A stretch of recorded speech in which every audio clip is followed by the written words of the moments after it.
I never imagined my life would unravel into this. A woman in her mid-40s, standing in the middle of a beautiful home, feeling more invisible than ever. From the outside, everything looked perfect. The manicured lawn, the granite countertops, the polished smile I gave the neighbors. But inside I was fading piece by piece, year by year. My husband was always gone. His business trips used to span a few days. Lately they stretched into weeks, sometimes longer. And when he did come home, it felt less like a reunion and more like an obligation. We'd exchange pleasantries, talk about the weather, the news, what was for dinner, but the substance had long since drained out of us. We hadn't shared a genuine moment of intimacy in years. I stopped expecting it. Still, I kept up appearances. I cooked the meals, cleaned the house, smiled when spoken to, played the part. But each day I felt like I was dissolving into the background, becoming more of a fixture than a person. I had accepted this version of life, or at least convinced myself I had.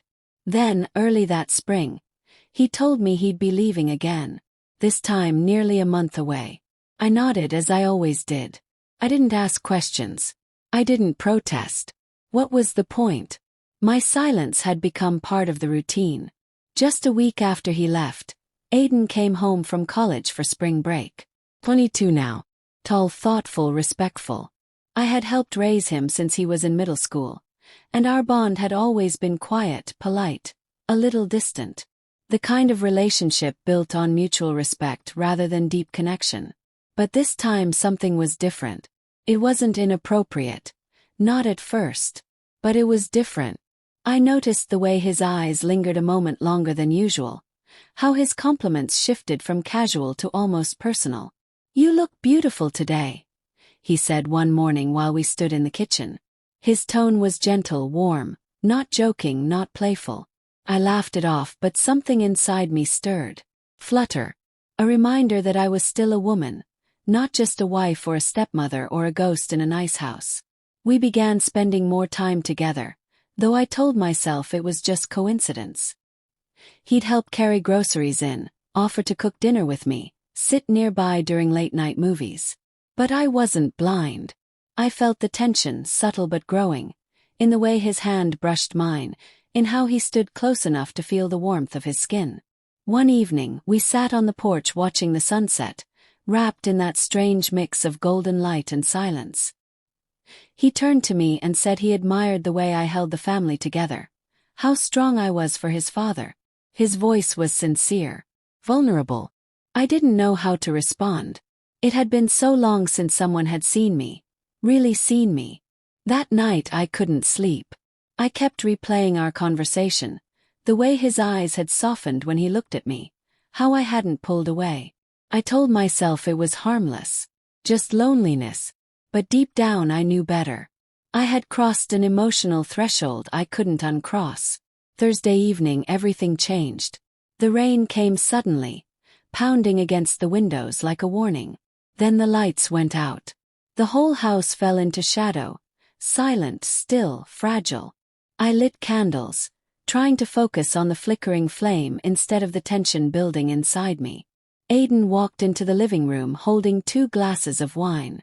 "Thought you could use this," he said with a quiet smile. I hesitated, then took it. Talk. First just about nothing, then about everything. He told me how lost he'd been lately, how being home made him feel safe, how being around me made him feel grounded. And then, with no pretense, he looked me in the eyes and said, "You don't even realize how incredible you are, do you?" Froze. Confused. Vulnerable. But he didn't look away. "You deserve someone who sees you," he continued. "Someone who makes you feel alive." My heart pounded. Every part of me wanted to dismiss it, tell him it was wrong, but I didn't. Because I was starving for that feeling. For affection. For validation. For anything that reminded me I still existed. I admitted that sometimes I felt like I was fading in this house. Like no one noticed me anymore. He reached for my hand, and I didn't pull away. His touch was gentle, respectful, deliberate. For the first time in years I felt present. His eyes weren't just looking at me. They were holding me, filling the spaces that had long been hollow. He leaned in. I should have stopped him. I didn't. The kiss was soft, low, measured. It wasn't lustful or frenzied. It was emotional, full of things we hadn't dared to say. When it ended, we just sat there in silence. Son, where? I stood and told him I needed to go to bed. Walked away without another word. But sleep didn't come. My mind wouldn't stop racing. I knew what we'd done was wrong. Betrayal. Not just of my husband but of everything I thought I was. And yet, I didn't feel regret. Felt alive. The next morning, I moved through the kitchen like nothing had happened. But everything had. Aiden walked in, casual on the surface, but something had shifted. In both of us. The air felt charged. Different. We didn't speak about the kiss, but it clung to us like a secret too heavy to shake. He touched my hand while passing me a plate. I didn't flinch.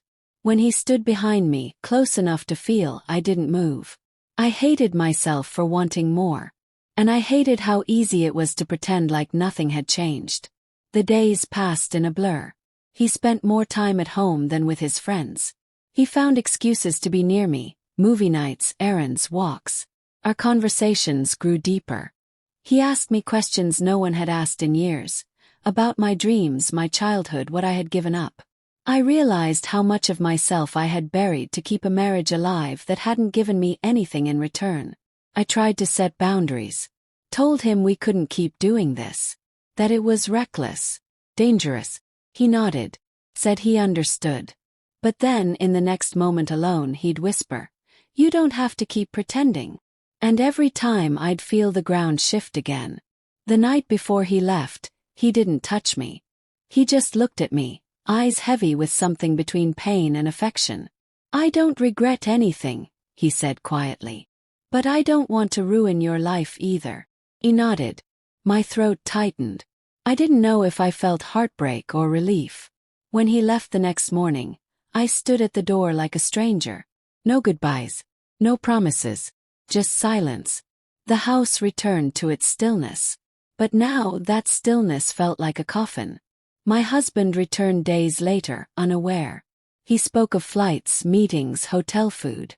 He never asked how I'd been. He didn't notice the way I avoided his eyes. Didn't see how hollow I had become. I had given myself to someone else. Not just physically but emotionally. And while the world around me stayed the same, I had changed. Aiden texted once. "Take care of yourself." I stared at it for hours before I deleted it. I knew we couldn't continue. I knew it had to end. But something inside me had already been rewritten. And that's the real punishment. Not being caught, but having to live in the quiet aftermath. To share a home with a man who thinks everything is fine, while knowing the truth. I learned that love without attention is just routine. And attention without love is temptation. Somewhere in between, I lost a version of myself I'll never find again.